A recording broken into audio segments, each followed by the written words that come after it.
तुमने शायद ये चीज कई बार महसूस की होगी कि दिमाग में जवाब बिल्कुल तैयार होता है, लेकिन जैसे ही बोलने की बारी आती है पूरा दिमाग खाली हो जाता है। बाद में जब तुम अकेले होते हो तब वही जवाब याद आता है और लगता है यार यही बोल देना चाहिए था।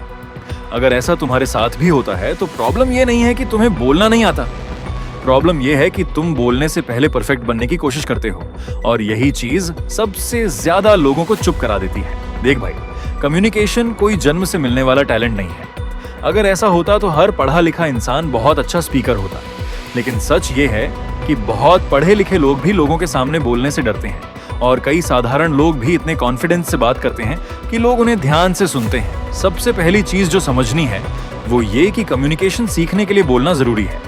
जितना ज्यादा बोलोगे उतना ज्यादा इंप्रूव करोगे।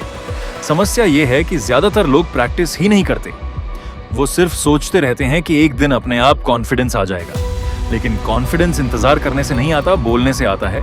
मान लो तुम्हें तैरना सीखना है, क्या सिर्फ स्विमिंग की वीडियोस देखकर तैरना आ जाएगा? नहीं, पानी में उतरना पड़ेगा।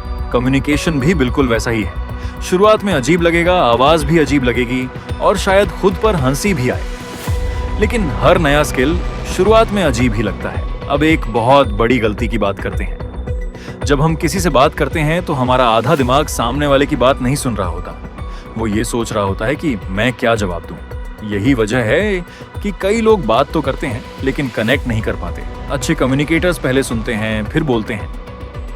अगर सामने वाला कोई बात बता रहा है तो सिर्फ अपनी बारी आने का इंतजार मत करो, उसकी बात को समझो। जब तुम सच में सामने वाले को समझने लगते हो तो तुम्हारे जवाब अपने आप बेहतर होने लगते हैं। एक छोटी सी ट्रिक है, अगली बार जब कोई बात करे तो तुरंत जवाब देने की जल्दी मत करना। 1 सेकंड रुकना फिर जवाब देना। इससे 2 फायदे होंगे। पहला, तुम ज्यादा समझदारी से बोलोगे। दूसरा, सामने वाले को लगेगा कि तुम उसकी बात को महत्व दे रहे हो। अब बॉडी लैंग्वेज की बात करते हैं, क्योंकि कम्युनिकेशन सिर्फ शब्दों से नहीं होता। अगर तुम नीचे देखकर बात करोगे, बहुत जल्दी जल्दी बोलोगे या खुद पर भरोसा नहीं दिखाओगे तो लोग तुम्हारे शब्दों से पहले तुम्हारा कॉन्फिडेंस पढ़ लेंगे। इसलिए सीधा खड़े होना, आंख मिलाकर बात करना और साफ बोलना बहुत जरूरी है। ध्यान रखना, तेज बोलना अच्छा कम्युनिकेशन नहीं होता, स्पष्ट बोलना अच्छा कम्युनिकेशन होता है। कई लोग सोचते हैं कि कॉन्फिडेंस का मतलब तेज बोलना है, जबकि असली कॉन्फिडेंस का मतलब है बिना घबराए साफ बोल पाना। अब सबसे प्रैक्टिकल तरीका बताता हूं। अगर तुम सच में कम्युनिकेशन इंप्रूव करना चाहते हो तो रोज सिर्फ 10 मिनट मोबाइल का कैमरा ऑन करो और किसी भी टॉपिक पे बोलो, जैसे आज का दिन कैसा गया, कल क्या करना है, या किसी मूवी के बारे में। फिर वही वीडियो खुद देखो।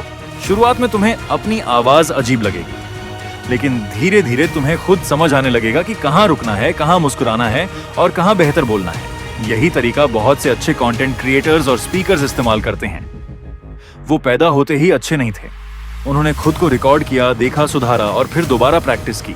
और एक आखिरी बात जो शायद सबसे जरूरी है, कम्युनिकेशन इंप्रूव करने का मतलब ये नहीं कि तुम हर जगह सबसे ज्यादा बोलो। कई बार कम बोलने वाला इंसान भी सबसे ज्यादा प्रभाव छोड़ता है। फर्क सिर्फ इतना होता है कि वो जो बोलता है साफ और कॉन्फिडेंस के साथ बोलता है। इसलिए आज से परफेक्ट बनने की कोशिश मत करो, बस रोज थोड़ा बेटर बनने की कोशिश करो। अगर तुम रोज 10 मिनट प्रैक्टिस करोगे तो 1 महीने बाद खुद महसूस करोगे कि तुम पहले से ज्यादा आसानी से लोगों से बात कर पा रहे हो। और शायद उस दिन तुम्हें समझ आएगा कि कम्युनिकेशन कोई जादू नहीं है, ये एक स्किल है और स्किल प्रैक्टिस से बनती है। जितना बोलोगे उतना सीखोगे, जितना सीखोगे उतना कॉन्फिडेंस बढ़ेगा और एक दिन लोग तुम्हें सुनने के लिए खुद रुकेंगे। अगर वीडियो अच्छा लगा तो सब्सक्राइब और लाइन कर दो और मिलते हैं अगली वीडियो में। तब तक कह लिए बाय।